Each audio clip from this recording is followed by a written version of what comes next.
അടുക്കളയിൽ നിന്ന് അരങ്ങത്തേക്ക് ആനയിച്ച് സ്ത്രീപക്ഷ ബജറ്റ്. ധനമന്ത്രി നിർമ്മല സീതാരാമൻ അവതരിപ്പിച്ച ഇടക്കാല ബജറ്റിൽ സ്ത്രീകൾക്ക് കരുത്താകുന്ന പദ്ധതി പ്രഖ്യാപനങ്ങളുടെ നീണ്ട നിരയാണുള്ളത്. കേന്ദ്ര സർക്കാരിന്റെ സ്ത്രീ ശാക്തീകരണം ലക്ഷ്യം വിളിച്ചോതുന്നതാണ് ബജറ്റ്. സ്ത്രീ സംരംഭകർക്കായി 30 കോടി മുദ്രാ ലോണുകൾ നൽകി കുടുംബശ്രീ പദ്ധതിയിലൂടെ 9 കോടി സ്ത്രീകളെ ശാക്തീകരിക്കും. അംഗൻവാടി വർക്കർമാരും ആശാ വർക്കർമാരും ആയുഷ്മാൻ ഭാരതിൽ ഉൾപ്പെടുമ്പോൾ ഇതിന്റെ ഗുണഭോക്താക്കളിലധികവും സ്ത്രീകളാകും. 10 വർഷത്തിനിടെ ഉന്നത വിദ്യാഭ്യാസ സ്ഥാപനങ്ങളിൽ പെൺകുട്ടികളുടെ പ്രവേശനം 28% വർദ്ധിച്ചത്. തൊഴിലിടങ്ങളിൽ സ്ത്രീ പ്രാതിനിധ്യം വർദ്ധിച്ചു. PM ആവാസ് യോജന വഴി സ്ത്രീകൾക്ക് വീടുകൾ വെച്ചു നൽകും. 1 കോടി സ്ത്രീകളെ ലക്ഷാധിപതികളാക്കിയ ലാഖ്പതി ദീദിയെക്കുറിച്ചും ബജറ്റിൽ ധനമന്ത്രി നിർമ്മല സീതാരാമൻ എടുത്തു പറയുന്നുണ്ട്. ഗ്രാമീണ മേഖലയിൽ നമുക്ക് പ്രധാനമന്ത്രി ആവാസ് യോജന നമ്മൾ പട്ട സ്ത്രീകളുടെ പേരില്ലാണ്ട് നമ്മൾ ആ വീടുകൾ കൊടുക്കുന്നില്ല. അപ്പൊ അങ്ങനെ തന്നെ സ്ത്രീ ശാക്തീകരണം ഇതോട് തന്നെ ഉണ്ടാവേണ്ടത്.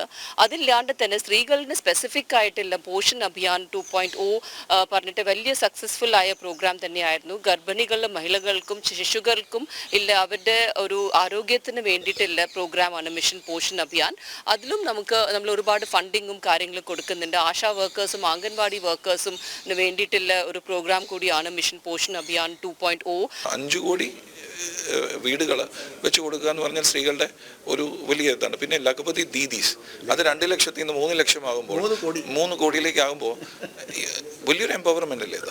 പിന്നെ അതുപോലെ തന്നെ ഈ ഹെൽത്ത് സ്കീമുകൾ ഇപ്പം ആയുഷ്മാൻ ഭാരതിൽ അംഗൻവാടി വർക്കേഴ്സിനെ ആശാ വർക്കേഴ്സിനെ ഉൾപ്പെടുത്തും. അതും വിമൻ എംപവർമെന്റ് മറ്റൊരു മുഖമാണ്. സ്ത്രീകളെയും യുവാക്കളെയും കർഷകരെയും ഒരുപോലെ പരിഗണിച്ച ബജറ്റ് സ്ത്രീ ശാക്തീകരണം എന്ന ലക്ഷ്യം മുൻനിർത്തിയുള്ള 2ാം നരേന്ദ്രമോദി സർക്കാരിന്റെ പ്രഖ്യാപിത നയവും അനാവരണം ചെയ്യുന്നതാണ്.